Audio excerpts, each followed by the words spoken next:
السلام عليكم اخوتي ريفيراجيست. في هذه الحلقه نتاع اليوم غادي نهضروا على جوج التراسات غاديين عن التعريف. الترا بريكاد وجده اللي كتشجع البلو ديال وجديه، والترا وينرز اللي كتشجع الوداد البيضاوي.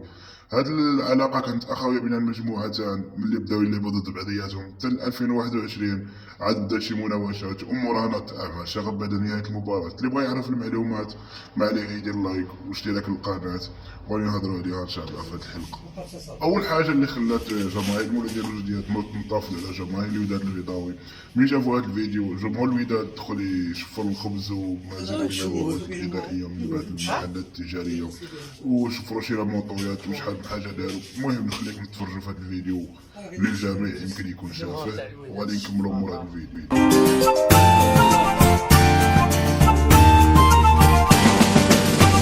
طريقنا شعبية الحظ احنا اللي ندوبو، شلنا بدون السعاير حكاية متفهمو، طول طرزي ولا باش الربحة فل يابو، زايم قلبي والدفون الخضرات يابو.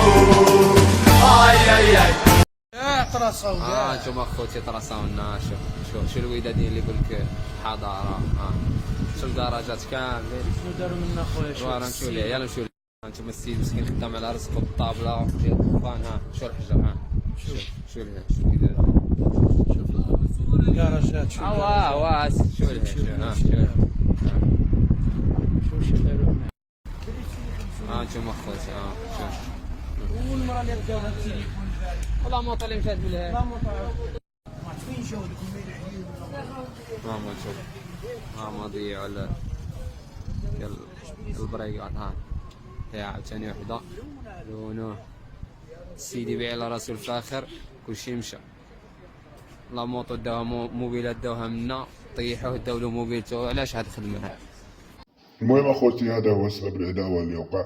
جمهور الوداد كما كنقولوا جا الوجده بقى كيشفر الواطا ولا موطويات، يهرس المنازل، يشفر كلشي، اي حاجه يلقاها في الطريق يشفرها. بقاو يجلسوا عباد الله يديو لهم التليفونات.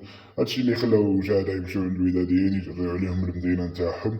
والحمد لله اللي ما مات فيها حتى واحد، غير واحد ما كانش من المشجعين واللي راه عاقب عليه القانون. داك اللي قتل الياس راه البريغاديين كيعرفوه، ومن هذا المنبر كنبغي نقول لهم الله يرحم الياس واخا ماشي بريغاديست، وراه في قلوبنا كاملين. وكلشي جاب الخبر هذيك الفاجعه اللي وقعت.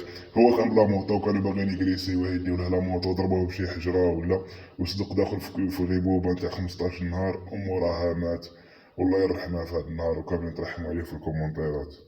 ودابا غادي نخليكم تشوفوا واحد البلاغ كان دار تاع الترا بريغاد وجده في الماتش اللي كانوا غادي يلعبوه مور موقع هذاك الشغب، يعني العام اللي موراه.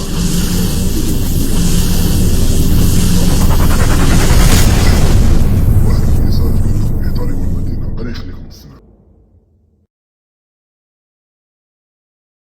بسم الله الرحمن الرحيم، والصلاة والسلام على أشرف المرسلين. نفتتح حديثنا هذا عن الجهة الشرقية أو الجهة المنسية، الجهة المحافظة دينيا يعيش سكانها في وسط تغلب عليه الحشمة والوقار. رغم الركود الاقتصادي التي تعيشه الجهة، فسكانها لا يرضون إلا بالعيش الكريم في الحلال. وجدة أو المدينة الألفية تقع في الحدود الشرقية، أول مدينة من حيث المساجد عالميا. المولودية الوجدية خير فريق مثل الجهة الشرقية في زمن الكرة الشعبية. رغم أن بعض الفرق كان لها نفوذ سياسي، استطاع الأجداد فرض مكانة للفريق في المنظومة الكروية الوطنية. عرف الجمهور الوجدي منذ القدم بالتشجيع الحضاري وحسن ضيافة الجمهور الزائر. وسيرا على نفس النهج قرر الأحفاد تشجيع الفريق بعقلية الأولتراس، فتبنى أبناء المجموعة الحركية بمبادئها الأصلية مع الحفاظ على الهوية الإسلامية. رغم بعض المناوشات مع بعض الجماهير، إلا إن حدة الصراع لم تتعدى حدود لعبة الأولتراس. واليوم تحت التراب ويا العالي صبرنا هوماج كبير لكاع شهداء الحركية. كما لا يخفى على الجميع على حادثة مقتل ابن الجهة الشرقية وسقوطه ضحية أعمال شغب عدوانية تعود بنا إلى زمن الجاهلية. فمدينة وجدة والجهة الشرقية عامة لن تسمح في يوم من الأيام بسقوط ضحايا بأرضنا المحافظة، الأرض التي استشهد الأجداد لتحريرها، الأرض التي ترحب بجميع أبناء الأمة الطاهرة.